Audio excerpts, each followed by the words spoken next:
কালী পুজো কেমন কাটলো? ভালো। আর দিওয়ালি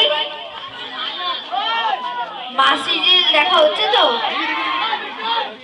বাজি ফাটিয়েছেন? কিন্তু মা সিরিয়াল সেটা সেটা কি দেখা হচ্ছে? হচ্ছে তো? যদি আমি ভালো আছি। হ্যাঁ, যদি না দেখেন না আমি আর কখন এখানে আসবো না। আপনারা কি চান আমি আসবো না? চান না তো? তাহলে কিন্তু মা সিরিয়াল ডেইলি দেখতে হবে, ঠিক আছে? কি করবো? গান গান শোনাবো? শোনাবো গান? ঠিক আছে। ওই চাঁদের টিপে মন ভুলিয়ে নামা, দোলনা দোলে মন দোলে নামা।